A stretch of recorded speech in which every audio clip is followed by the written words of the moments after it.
they get a bonus when they come play poker. Okay. What was one of your trivia questions? So the now bit from Spaceballs. That was the last one, right? When did it happen? Now. What are we looking at? We're looking at now. Everything that's happening now, we're looking at. But whatever, the whole bit. I put the whole bit. Apparently, that's too fucking obscure. That's not obscure at all. That's what I said. It's not obscure. I said you can. What is it? Now, if you were like, how many molecules are there on Leonard Nimoy's butt? That would be pretty obscure. That'd be Weird Al Yankovic, Albuquerque. Yeah. But one, I give him one. How much was the bounty? How much was Han Solo's bounty? I don't know. 10,000 credits. Was it? Yep.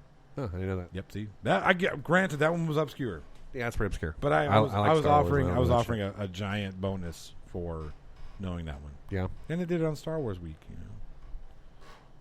Yeah, good for you, you son of a bitch. Yeah. So let's talk about sports. Okay, sports. How's your Dolphins doing in the off season? Yeah, they're swimming.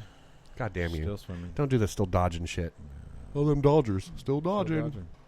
No, really, yeah. You digging into their off season? Not really. Man, I stopped following football. What is wrong with you? I like baseball. That's what's wrong with me. Okay, well, we'll talk about baseball, but I stopped following baseball. See, there you go. I have nothing to talk about. See, we're 0 for 1, John. Fucking hell. I have nothing to talk about. No, I'm sorry. We're 0 for 2. We're 0 for 2. No politics, John. No baseball or football, John. I know. I can talk about football, and you can talk about How about I talk about football, and you talk about baseball? But where's the fun in that? Exactly. We mix the two together. We could be like a George Carlin bit. Like in basketball. I'll stand at the plate in my full football gear, and you'll pitch the ball, and I'll hit it, and then when you go to catch in the outfield, I'll tackle you. That's how that works. That's how it works. Okay, well, what's going on in sports? So yeah, Dolphins. They're they have wide receivers that surprise wide receivers. Yeah, Jarvis Landry, who I've always said is better than Odell Beckham, but go on. What do you mean? What do you mean that you already said? Beckham is where?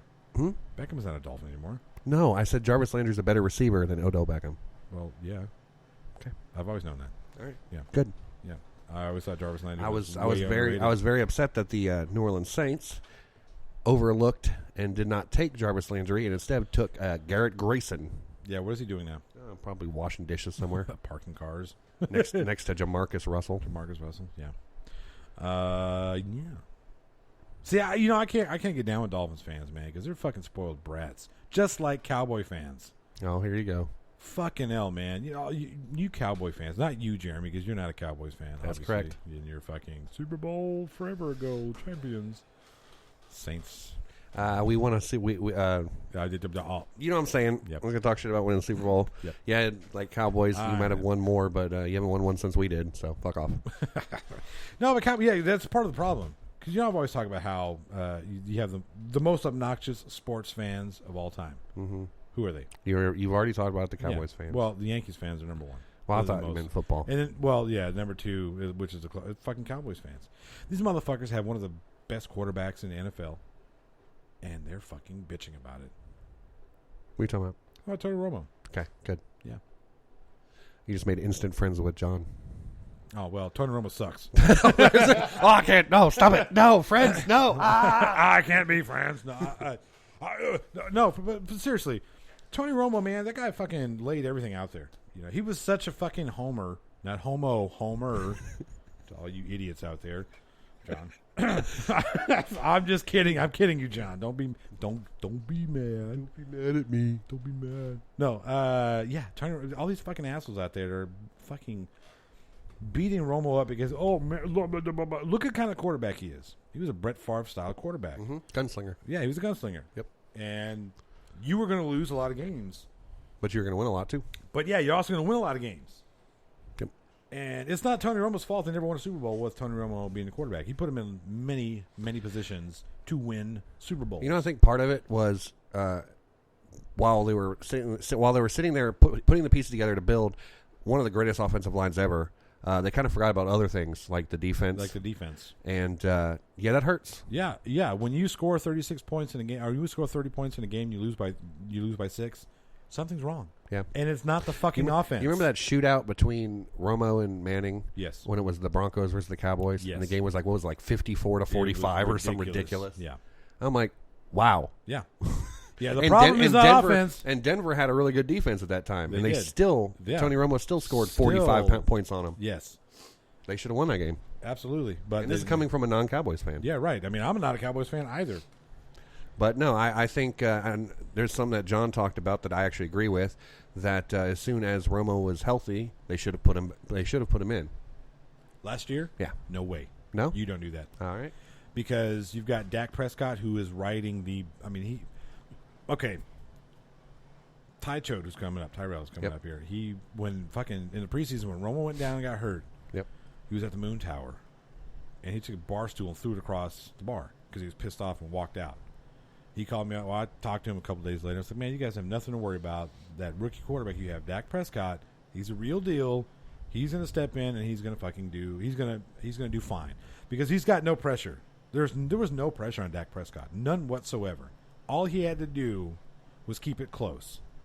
Right. Last season, if you would have went 4-4, if you went 3-5, if you went 2 games, all you do is win 2 games. That's it. Just keep it kind of close when Romo come back in." I said, now the problem is going to be when he goes some fucking ridiculous like 5-3 or 7-1. That's going to be where the problem comes in. And sure as shit, he fucking breaks off 7-1 by the time Romo to come back, and then we're like, well, fuck, what do we do? We can't take him out because that's going to kill his confidence. You know, people talk about you can't lose your starting spot to injury. Yes, you can. It happens all the fucking time, and it happened to the Cowboys. Dak Prescott's the real deal. He's a good quarterback. You know, he's not that. You know, he's not a Michael Vick style quarterback.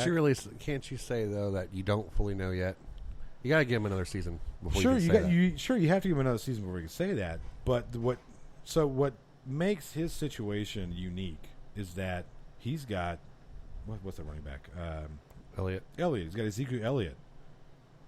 So he really has pressure on him. He has like 4 good running backs. Well, so. Right, but you also you have Ezekiel Elliott back there. I mean, that guy's another guy's that guy's somebody I didn't even think about. You know what's funny about Elliott?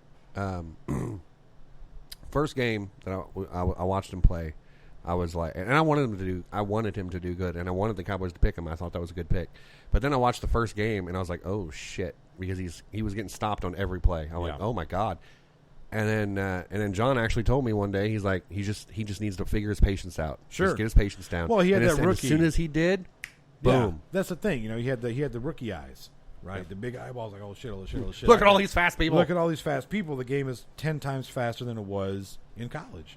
Yep. And then he had to learn how. See, and Barry Sanders would always say that that it's not about finding. Barry gave up too soon, Sanders. Yes, Barry, fucking Emmitt Smith better send him a thank you card every year until he's dead. Yeah, Sanders. Yeah, he would always say it's not about finding the holes; it's about hitting the holes when you're supposed to. You know, that's the thing, man. If you're a running back, you can see a hole you could drive a truck through. You got to be there. You got to recognize it. And part of Elliott's problem in the beginning is that he was just fucking just going to run. Because in college, I can outrun everybody. Well, this is not college, buddy. Yeah, it's like the Reggie Bush thing. Right. Same thing. Exactly. Or the same, Reggie Bush, when he first came out, was like, fucking hell. He's going to be awesome. Everybody is as fast as I am. Yeah. Everybody in the offensive line, all the defensive line guys they can catch up to me. Fuck. What do I do? Yeah, to learn how to be a complete runner. Exactly. And it wasn't until after he left the Saints that he became one. Yeah, he became one with the Dolphins. Yeah. They didn't expect that. Nope. I didn't either. I was like, okay. See, like the Dolphins twice, they let go of running backs I wouldn't have. They let go of Moreno, and then he got hurt, didn't he, and just disappeared. It was the Broncos that should never have let Moreno go. Right. And then they let Bush go. I don't understand why. They also let Lamar Miller go, but I'm okay with that because they have that they have Ajayi back there. Good God. That guy's a fucking freight train who can move. Man, oh man. Who? Ajayi? Ajayi. Oh, yeah. Yeah, that guy, fucking hell. But, I mean, so whenever Dak Prescott hit, I was like, but you guys have nothing to worry about. You have nothing to worry about. Except when he comes back or when Romo comes back and Dak Prescott's broke off a whole bunch of wins because what do you do? What do you do? If you're the Cowboys in that situation, you don't want to everybody knew that Dak Prescott was the future of the Cowboys. If you messed up his confidence, how long would you really have messed up his confidence? Forever? Well, I don't know, but the problem is when you're looking at Romo, who's had similar back injuries. I think if Romo had that team, he would have done exactly the same. Except I think he might have gone all the way. Maybe. I think so. Maybe because the team was better. Because the defense was playing. Because it was the same defense on paper that was the bad defense from the season before. It was like almost the exact same defense. Yeah, but defensively, the scheme. I don't know what they did. They changed that's what I'm saying. scheme. Something changed, and that defense played a lot better than they should have. Right. And that's what helped them win. And that's what Romo needed. Sure, Romo needed a defense to keep his ass on the sideline every now and again. Hurt. Yeah, well, I mean, look, then I wanted him to go to the Texans. I was hoping to go to the Texans. That's what I was going to say. He was such a homer that he, instead of going to the Texans, where he takes, look, Romo goes two places and makes them automatic Super Bowl contenders. Texans and Broncos. Texans and Broncos. Period. By far, he had probably a better shot. Or Chiefs, maybe. Maybe. But the Broncos and the Texans are absolute definites. Yeah, they're the only teams that would have a. With Romo, with a quarterback Romo's caliber, have a legitimate chance, a legitimate shot of beating the Patriots. Yeah. So let me ask you this question. Yeah. Who goes further this year? The Broncos with either Simeon or what's his name? Damn it. Osweiler? No. He's with the Browns now. That's right. He's with the Browns. A little carousel. Yeah. Simeon or Lynch. Either one hasn't been signed, or the Texans with Watson. Who goes further? I don't know, man. I don't think we can answer that until we see who the starting quarterback of the Broncos is. Yeah. I think it's probably going to be Simeon again. Right now, I would have to go with the Texans because I think their defense is better, and not by much. But I think the Texans. The division they're in, right? They're in the same division. No, they're not. No, one's in the South, one's in the. Yeah. I think. Well, because who plays with the Texans? Who's good in the South? Dude, look out for Jacksonville. I'm telling you. Yeah. As long as if God, I'm losing everybody's name now. I think Bortles is if Bortles can pick his ass off the ground, I have to say then maybe. I think it's funny that the Dolphins are in the AFC East. Yeah, and the Jacksonville's in the AFC South. Don't even start with me. My mind is boggled all around that place on how each teams are in different. They play like 20 miles apart or some shit. It's ridiculous. It's more than 20 miles. It's ridiculous. Yeah. You have New England, Buffalo, New York, Miami. Yep. How about you got Indianapolis moved in or mixed in with Tennessee way over here, Houston way down here, and Jacksonville. Yeah. It makes no sense. That's like, you know what that division should be called? The shit left over. That's what that nobody wanted your division. Yes. You're the nerdy kids that fucking speaking of that, dodgeball, okay? Speaking of that, you know what's really surprised me? Uh-oh. Andrew Luck. You didn't think he would be good? No. I thought he was going to be like the best thing since Peyton Manning, which he is a great quarterback. And he's as good as I thought he'd be, except maybe a little less. Point is the Colts haven't done shit. Well, so here's the deal. And if I were Andrew Luck, I would not want to have wanted to go into the Colts. I'll go anywhere other than because you're stepping into Peyton Manning's shoes. Exactly. But he's the only time to me in the last 6-7 years or so, he's the only quarterback that I think was worthy enough to step straight out of college and fill those shoes. Sure, but let's talk about pressure. Well, yeah. Fuck's sake. But he's handled it. Yeah, well, yeah, but still, I mean, if you look at the history of, who's the guy who followed Joe Montana? The only one that actually had a great career after Joe Montana. Yep. Fucking Steve Young. Yep. Who followed Steve Young? Mm-hmm. Exactly. Trent Dilfer. I don't know when he came around. Right. But, yeah. Take a look at the Dolphins. Go back to the Dolphins. Dan Marino. Who followed Dan Marino? Mm-hmm. Exactly. Jay Fiedler wasn't even the guy that came right after me. Jay Fiedler was like a fucking 70% win percent or 70%. Yeah, he was 70% win percentage. They fucking hated him. You know what's funny? Back in the day, and I say that because I don't remember the exact year I saw this, but I remember looking at a statistic about the whole how many starting quarterbacks have been there since Dan Marino. But then it was outshined by the Browns. And it's just ungodly the amount of starting quarterbacks they have had. The Browns? Yes. Oh, Jesus Christ. I feel bad for the Browns. Because then you even add in things like, some blah, blah, RG3 got hurt, so Cody Kessler is going to start a couple of games. Oh, okay, RG3's back. He'll start now. Oh, he got hurt. Oh, no, Cody Kessler got hurt. Who? Put that guy in, Hey, Towboy. So you just start adding all these names to the list, and you're inflating your starting quarterback list. But I don't know, man. It's like the Rangers 2 years ago in starting pitching. Yeah. Fuck. But yeah, I feel bad for the Browns. I like the Browns because I like underdogs. Yeah, well, I don't dislike them. I feel bad for them. I wish I could get an actual winning attitude over there. Here's my question, though, because it seems like they've tried everything. They've tried rookie quarterbacks. They've tried first-round quarterbacks. They've tried fourth-round quarterbacks, whatever, for early round, late round, whatever. Right. They've tried free agent quarterbacks. They've tried free agent, brand new quarterbacks. They've tried free agent veteran quarterbacks. Nothing seems to work for them. Nothing. Yeah.